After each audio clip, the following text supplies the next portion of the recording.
ಪ್ರಜಾಸೌಧ ಸ್ಥಳ ವಿರೋಧಿಸಿ 22ನೇ ದಿನಕ್ಕೆ ಮುಂದುವರೆದ ಧರಣಿ ಸತ್ಯಾಗ್ರಹ. ಹೌದು, ಇದು ವಿಜಯಪುರ ಜಿಲ್ಲೆ ತಾಳಿಕೋಟಿ ಪಟ್ಟಣದಲ್ಲಿ ನಡೆದಿರುವ ಅನಿರ್ದಿಷ್ಟಾವಧಿ ಧರಣಿ ಸತ್ಯಾಗ್ರಹ. ತಾಳಿಕೋಟಿ ತಾಲೂಕಿನ ಮೈಲೇಶ್ವರ ಗ್ರಾಮದ ಹತ್ತಿರ ಪ್ರಜಾಸೌಧ ಕಟ್ಟಡ ನಿರ್ಮಾಣಕ್ಕೆ ಗುರುತಿಸಲಾದ ಸ್ಥಳವನ್ನು ವಿರೋಧಿಸಿ ತಾಳಿಕೋಟಿ ಪಟ್ಟಣದಲ್ಲಿಯೇ ಪ್ರಜಾಸೌಧ ನಿರ್ಮಿಸಬೇಕೆಂದು ಆಗ್ರಹಿಸಿ ನಡೆಯುತ್ತಿರುವ ಅನಿರ್ದಿಷ್ಟಾವಧಿ ಧರಣಿ ಸತ್ಯಾಗ್ರಹವು 22ನೇ ದಿನಕ್ಕೆ ಕಾಲಿಟ್ಟಿದೆ. ಪಟ್ಟಣದ ಬಸವೇಶ್ವರ ವೃತ್ತ ಬಳಿ ನಡೆಯುತ್ತಿರುವ ಈ ಸತ್ಯಾಗ್ರಹಕ್ಕೆ ಬಸವೇಶ್ವರ ಮಾರ್ಕೆಟ್ ಯಾರ್ಡ್ ಹಮಾಲರ ಸಂಘ ಸಂಪೂರ್ಣ ಬೆಂಬಲ ವ್ಯಕ್ತಪಡಿಸಿದೆ. ಮಂಗಳವಾರ ನಡೆದ 22ನೇ ದಿನದ ಸತ್ಯಾಗ್ರಹದಲ್ಲಿ ಹಮಾಲರ ಸಂಘದ ಸದಸ್ಯರು ಭಾಗವಹಿಸಿ ಹೋರಾಟಕ್ಕೆ ಕೈ ಜೋಡಿಸಿದರು. ಹೋರಾಟ ಸಮಿತಿಯ ಪ್ರಧಾನ ಕಾರ್ಯದರ್ಶಿ ಕಾಶಿನಾಥ್ ಮುರಾಳ ಮಾತನಾಡಿ, ಈಗಾಗಲೇ ಪ್ರಜಾಸೌಧಕ್ಕೆ ನಿಗದಿಪಡಿಸಿರುವ ಸ್ಥಳವು ಪಟ್ಟಣದಿಂದ ಬಹಳ ದೂರವಾಗಿದ್ದು ನಿರ್ಜನ ಪ್ರದೇಶದಲ್ಲಿ ಇದು ಮಹಿಳೆಯರಿಗೆ ಮತ್ತು ವಿದ್ಯಾರ್ಥಿನಿಯರಿಗೆ ಸುರಕ್ಷತೆಗೆ ಅನುಕೂಲವಾಗಲ್ಲ. ಆದ್ದರಿಂದ ಸಾರ್ವಜನಿಕರಿಗೆ ಅನುಕೂಲವಾಗುವಂತೆ ತಾಳಿಕೋಟಿ ಪಟ್ಟಣದಲ್ಲಿ ಲಭ್ಯವಿರುವ ಸರ್ಕಾರಿ ಜಾಗದಲ್ಲಿ ಪ್ರಜಾಸೌಧ ನಿರ್ಮಿಸಬೇಕೆಂದು ಒತ್ತಾಯಿಸಿದರು. ಇನ್ನು ಅವರು ಈಗಾಗಲೇ ನಿಗದಿಪಡಿಸಿರುವ ಸ್ಥಳವನ್ನು ಕೂಡಲೇ ರದ್ದುಪಡಿಸಬೇಕು. ಜಿಲ್ಲಾಡಳಿತಕ್ಕೆ ಹಲವು ಬಾರಿ ಮನವಿ ಮಾಡಿದರೂ ಯಾವುದೇ ಕ್ರಮ ಕೈಗೊಳ್ಳಲಾಗಿಲ್ಲ ಎಂದು ಅಸಮಾಧಾನ ವ್ಯಕ್ತಪಡಿಸಿದರು. ಜಾಗ ನೀಡಿದವರೆಲ್ಲ ಸ್ವಹಿತಾಸಕ್ತಿ ಇದೆ ಎಂದು ಆರೋಪಿಸಿದ ಅವರು ರಾಜ್ಯ ಹೆದ್ದಾರಿಯಿಂದ 18 ಮೀಟರ್ ಅಂತರದಲ್ಲಿರುವ ಜಾಗ ನೀಡುವುದಾಗಿ ಹೇಳಿ ವಾಸ್ತವವಾಗಿ ಸುಮಾರು 900 ಮೀಟರ್ ಒಳಗಿನ ಜಾಗವನ್ನು ನೀಡಿ ಸರ್ಕಾರ ಮತ್ತು ಸಾರ್ವಜನಿಕರಿಗೆ ಮೋಸ ಮಾಡಿ ತಪ್ಪು ದಾರಿಗೆಳೆದುಕೊಂಡಿದ್ದಾರೆ ಎಂದು ಹೇಳಿದರು. ಈ ಹೋರಾಟಕ್ಕೆ ಪಟ್ಟಣದ ಎಲ್ಲಾ ಸಮುದಾಯದ ಹಿರಿಯರು ಪ್ರತಿದಿನ ಭಾಗವಹಿಸಿ ಬೆಂಬಲ ಸೂಚಿಸುತ್ತಿದ್ದಾರೆ ಎಂದು ತಿಳಿಸಿದರು. ಈ ಸಂದರ್ಭದಲ್ಲಿ ಹಮಾಲರ ಸಂಘದ ಅಧ್ಯಕ್ಷರಾದ ಫತೇಖಾನ್ ಸೂಫಿ, ಶರಣಪ್ಪ ಪೂಜಾರಿ, ಯಮನಪ್ಪ ಬರದನಾಳ್, ದೇವಪ್ಪ ಅಲ್ಲಾಪುರ್, ಬೀರಪ್ಪ ಪೂಜಾರಿ, ಮಲ್ಕಪ್ಪ ಕಟ್ಟಿಮನಿ, ಲಕ್ಷ್ಮಣ ತಳವಾರ್, ಭೀಮಾಶಂಕರ್ ಅಂಬಿಗೇರ್, ಭೀಮಣ್ಣ ತಳವಾರ್ ಸೇರಿದಂತೆ ಹಲವರು ಉಪಸ್ಥಿತರಿದ್ದರು. ಹೋರಾಟ ಸಮಿತಿ ಅಧ್ಯಕ್ಷ ದಶರಥ್ ಸಿಂಗ್ ಮನ್ಗೋಳಿ, ಎಸ್.ಬಿ. ಕಟ್ಟಿಮನಿ, ಮುತ್ತಪ್ಪ ಚಮಲಾಪುರ್, ಮೆಹಬೂಬ್ ಚೋರ್ಗಸ್ತಿ, ಕಾಶಿನಾಥ್ ಮುರಾಳ, ಮುರುಗಪ್ಪ ಸರ್ಶೆಟ್ಟಿ, ದತ್ತು ಹೆಬ್ಸೂರ್, ಪರಶುರಾಮ್ ತಂಗಡಗಿ, ವಿಜಯ್ ಸಿಂಗ್ ಹಜೇರಿ, ಬಸವರಾಜ್ ಕಶೆಟ್ಟಿ, ಸಿದ್ದನಗೌಡ ಪಾಟೀಲ್ ಸೇರಿದಂತೆ ಅನೇಕರು ಉಪಸ್ಥಿತರಿದ್ದರು. Bureau report, TLK express news, Talikote. ಗಣ್ಯ ವ್ಯಾಪಾರಸ್ಥರಾದಂಥ ಕಾಶಿನಾಥ್ ಮುರಾಳ್ ಅನ್ನೋರು ಗಣಿ ಸತ್ಯಾಗ್ರಹ ಕುರಿತು ಒಂದೆರಡು ಮಾತನ್ನು ಹೇಳಬೇಕಂತ ಹೇಳಿ ಅವರನ್ನು ಮನಸ್ಸಿಕೊಳ್ತಾ ಇದ್ದೀವಿ.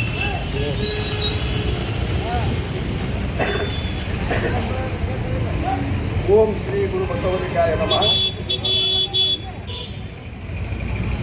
ತಾಳಿಕೋಟಿ ತಾಲೂಕಾ ಹೋರಾಟ ಸಮಿತಿ ವತಿಯಿಂದ ಹಮ್ಮಿಕೊಂಡಂಥ ಧರಣಿ ಸತ್ಯಾಗ್ರಹದ 20ನೇ ದಿವಸದಲ್ಲಿ ನಮ್ಮ APMC ಮಾರ್ಕೆಟ್ ಯಾರ್ಡಿನ ಹಮಾಲರ ಸಂಘದವರು ಇವತ್ತಿನ ದಿವಸ ಭಾಗವಹಿಸಿದ್ದಾರೆ. ಅವರೆಲ್ಲರಿಗೂ ಹೋರಾಟ ಸಮಿತಿಯ ಕಾರ್ಯದರ್ಶಿಯಾಗಿ ಸಮಿತಿಯ ಪರವಾಗಿ ಮೊಟ್ಟ ಮೊದಲು ತಮ್ಮೆಲ್ಲರಿಗೂ ಹೃತ್ಪೂರ್ವಕ ಸ್ವಾಗತವನ್ನು ಬಯಸ್ತಾ ಇದ್ದೇನೆ. ಅದೇ ರೀತಿ ಇನ್ನಿಕ್ಕೆ ನಾವು ಹೇಳಿದ್ದ ನಡೆದು ದೂರ ಆಗ್ತದೆ, ಅನಾನುಕೂಲತೆ ಆಗ್ತದೆ. ಆದರೆ ಇದು ಸಂಬಂಧಪಟ್ಟವ್ರ ಗಮನಕ್ಕೆ ಯಾಕೋ ಏನೋ ಬರವಲ್ಲಾಗಿದೆ. ಇದು ನಮಗೂ ಒಂದು ನಮಗೆ 20 ದಿನ ಆಗ್ಯದ. ಇವರು ಇನ್ನೂ ಎಷ್ಟು ಕುಂದಿರ್ತಾರಂತ ಮನೋಭಾವ ತಾಳ್ಯಾರೋ ಏನೋ ನನಗನ್ಕ ತಿಳಿಯಬಾರ್ದು. ಮತ್ತು ಹಾಗೆ ಆಗಿರ್ಬೋದು. ಕೆಲವರಿಗೆ ಹೊಲ ಕೊಟ್ಟವ್ರ ಹಿತಾಸಕ್ತಿ ಇರಬೇಕು, ಆದರೆ ಇದು ಕೊಟ್ಟವ್ರು ಯಾರಿಗೂ ನಮಗಾಲಿ ಹಿತಾಸಕ್ತಿ ಇಲ್ಲ. ದೂರ ಆಗ್ತದೆ, ಅನಾನುಕೂಲತೆ ಆಗ್ತದೆ. ತನಿಖೆ ಮಾಡಿರಿ. ತಾಳಿಕೋಟೆಯೊಳಗೆ ಈಗಾಗಲೇ 4-5 ಜಾಗ ಗುರುತಿಸಿವಿ. ಯಾವುದಾದ್ರೂ ಒಂದು ಜಾಗದಾಗ ಮಾಡಿ ಸಾರ್ವಜನಿಕರಿಗೆ ಅನುಕೂಲ ಮಾಡಿಕೊಡ್ರಿ ಅನ್ನೋಂಥ ಒಂದೇ ಒಂದು ಬೇಡಿಕೆ ನಮ್ಮದು. ಇದು ಬಿಟ್ಟು ನಮ್ದು ಏನು ಯಾರ ಮೇಲೆ ದ್ವೇಷಿಲ್ಲ, ಏನಿಲ್ಲ. ಆದರೆ ಅನವಶ್ಯಕ ಹೇಳಿಕೆಗಳು ಅಥವಾ ಕೆಲವೊಂದು ಪತ್ರಿಕಾ ಇವು ನೋಡಿದ್ರೆ ಮೊನ್ನೆ ಶಾಸಕರು ಡಿಪೋಗೆ ಬಂದು ಹೋಗ್ಯಾರ. ಕಾರ್ಮಿಕರು ಅಥವಾ ಸಿಬ್ಬಂದಿ ವರ್ಗದವರ ವಸತಿ ಗೃಹ ಉದ್ಘಾಟನೆಗೆ. ಆ ಕಾರಣಕ್ಕೆ ಮತ್ತವರು ತಮ್ಮ ಮಂಡು ಹಟ್ಟದ ಮಾತುಗಳನ್ನೇ ಹೇಳಿದ್ದಾರೆ. ಅದೇನು ದೂರ ಆಗಂಗಿಲ್ಲ, ಡಿಪೋನು ಹಿಂಗೆ ದೂರ ಆಗ್ತದೆ ಅಂತಿದ್ರು. ಡಿಪೋ ಊರಾಗ್ಯಾರ. ಡಿಪೋದವ್ರು ಹಿಂದೆ ತೊಗೋಬೇಕಾದ್ರೆ ಅವಾಗೂ ನಾವು ಬಸ್ ಘಟಕ ಹೋರಾಟ ಸಮಿತಿ ಅಂತ ಮಾಡಿದ್ದೆವು. ಅವಾಗೂ ನಾನೇ ಕಾರ್ಯದರ್ಶಿ ಇದ್ದೆ. ಅವಾಗ ಡಿಪೋದವ್ರು ಅದು ದೂರ ಆಗ್ತದ್ರಿ, ನಮಗೆ ದಿನಕ್ಕೆ 1.5 ಕಿಲೋಮೀಟ್ರಲ್ಲಿ ಹೋಗೋದು ಬರುವುದು 10 ಭಾಳ ಕೊಡ್ತದೆ, ತೊಗೊಳ್ಳೋಣ ಬೇಡ ಅಂತ ಅವರೇ ವಿಚಾರ ನಡೆಸಿದ್ರು. ಆ ಟೈಮ್ನೊಳಗೆ 10 ಎಕರೆ ಪುಕ್ಕಟ್ಟಾಗಿ ಬರ್ತದೆ, ಯಾಕೆ ಕೊಡ್ಬೇಕಂತ ತಿಳ್ಕೊಂಡು 10 ಎಕರೆ ತೊಗೊಂಡಾರ. ಅದನ್ನಾದರೂ 10 ಎಕರೆ ನಾವು ಕಂಡೀಷನ್ನಾಗಿ ಕೊಡ್ತೀವಿ. ಔಷಧದೊಳಗೆ ಮುಂದೆ 2 ಎಕರೆ ಬಸ್ ಸ್ಟ್ಯಾಂಡು, 4 ಎಕರೆ ಡಿಪೋ, 4 ಎಕರೆ ಕಾರ್ಮಿಕರಿಗೆ ಅಲ್ಲಿ ನೌಕರರಿಗೆ ವಸತಿ ನಿಲಯ ಅಂತ. ಆ ಪ್ರಕಾರ ಈಗ ವಸತಿ ನಿಲಯನೂ ಆಗ್ಲಕ್ಕಾಗ್ತದೆ. ಅದನ್ನು ಉದಾಹರಣೆ ಹೇಳ್ತಾರೆ. ಅದು ಯಾವುದು ಇದು ಯಾವುದು ಇದು ಏನು ಕೊಟ್ಟಿದ್ದಾರ ಅವರು.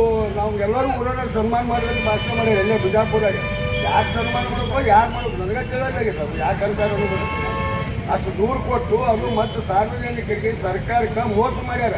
ಅದು ಭಾಳ ಮಂದಿಗೆ ಗೊತ್ತಿಲ್ಲ. ಈ ಮುಖ್ಯ ರಸ್ತೆಗೆ ಹಾಕಿ 18 ಮೀಟರ್ ಬಿಟ್ಟು ಕೊಡ್ತೀವಂತ ತಲಾಖೆಯಲ್ಲಿ ಹಾಕ್ಯಾರ, ತಹಸೀಲ್ದಾರ್ ಹಾಕ್ಯಾರ, ಆಮೇಲೆ ಕಂದಾಯ ಅಧಿಕಾರಿಗಳು ಹಾಕ್ಯಾರ. ಇವ್ರು ಎಲ್ಲಿ ಕೊಟ್ಟಾರಂದ್ರೆ ಮುಖ್ಯ ರಸ್ತೆಯಿಂದ 900 ಮೀಟ್ರ್, ಅಂದ್ರೆ ಅಂದಾಜು 1 ಕಿಲೋಮೀಟ್ರ್ ಪೂರಾ ತುತ್ತಿಗೆ ಆ ಪ್ರದೇಶ ಪೂರಾ ತೆಗ್ದ ಅಂತೇಳಿ ಇವ್ರು ಜಾಗ ಕೊಟ್ಟಾರ. ಮತ್ತು